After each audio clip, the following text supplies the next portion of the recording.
Some of these musicians would actually be tripping when they first encountered the synthesizer. And I think that what was happening to these musicians is that it was, part of the 60s classic thing for, expanding your consciousness. And here was this wonderful new instrument that could almost take you on this magical trip. And you never knew quite for sure what you were going to get out of this instrument. It was very capricious. You'd mess around with it. Some of the sounds were horrible. Could be a bad trip, and some of the sounds would just sort of be heavenly and would be just beautiful and take you away.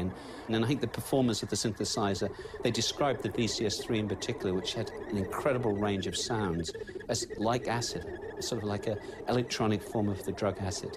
We used to record a lot of our earlier albums under the influence of LSD, because we used to reckon that all the sound frequencies that we used to get were key sort of little things on when people were tripping, they'd feel the same thing as what we did. So, yeah, that's what we used to do in the early days. Obviously, as you get older, you stop taking it, of course, I might add,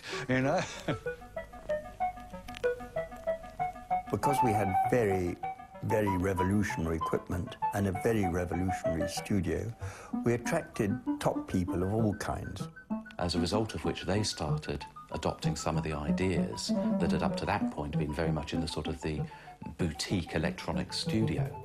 Slowly, people's soundscape was expanding, first of all through feedback of Jimi Hendrix. Suddenly, people realized, hey, this is a new way of experiencing sound, and, bands that we're into, like the Pink Floyd doing it, and it sort of crept up.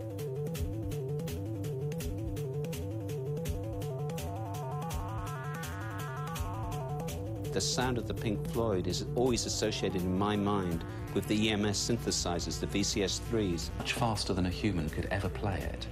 They got this new, very innovative sound. And this sort of track is sort of bubbling along. You hear the EMS 256 sequencer. It engenders a feeling of paranoia, technology out of control.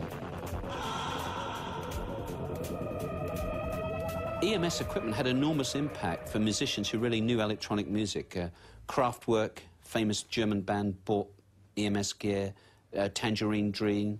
Tonto's Expanding Headband bought EMS gear for use with Stevie Wonder. But many other bands, Brian Eno bought his first synthesizer, it was a VCS3, and that's one of the great sounds of early Roxy music, is Brian Eno's synthesizer.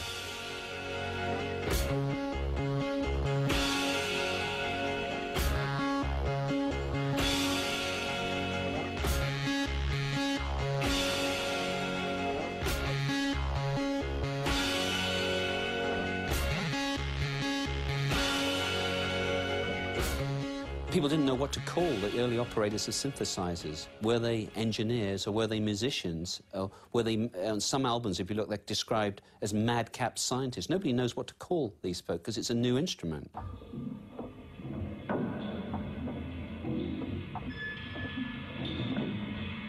By now, I'm a bit out of my depth. I'm no businessman, and I was beginning to feel the whole thing was getting out of hand.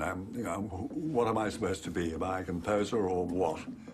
And I didn't get out of it all until the early 70s, when I came to Australia.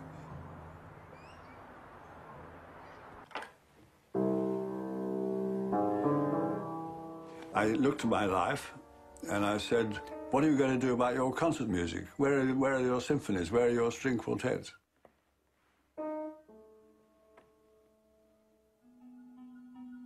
When EMS was at its height, we were at the very front of technology, really not just in electronic music, but of all technology.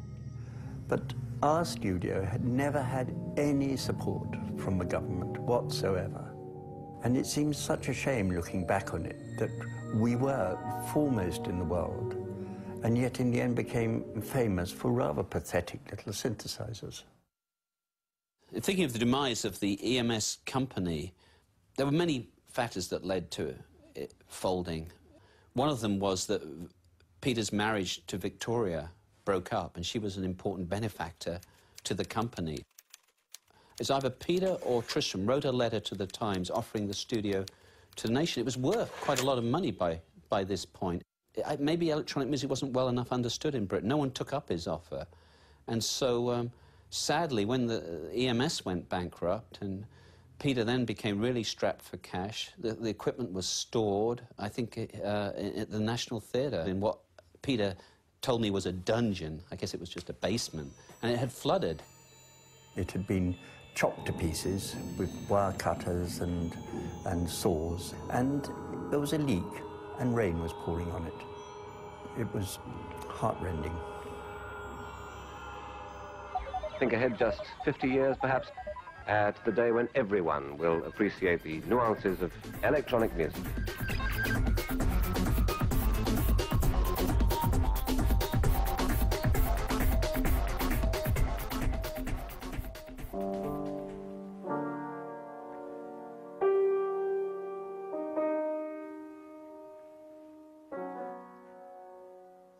Peter's computer at EMS only had about 20K of memory. The average laptop these days is vastly more powerful. Music technology has been democratized. It's true that every home has a very powerful computer, many millions of times more powerful than the computers which we had. Anybody can make electronic music now. It is used everywhere. And the formidable obstacles which we had to even make the simplest sounds, like in the beginning by editing tape, or by having these huge juggernaut bits of equipment, is, thank goodness, gone forever. I think that what we can do now with computers is to start again with exactly the same aims that EMS had, which is this. Let me put it in a sentence. It's to be able to analyze the sound, put it into sensible musical form on a computer, to be able to manipulate that form and recreate it in a musical way. And that is just now, I wish I could find somebody to work with.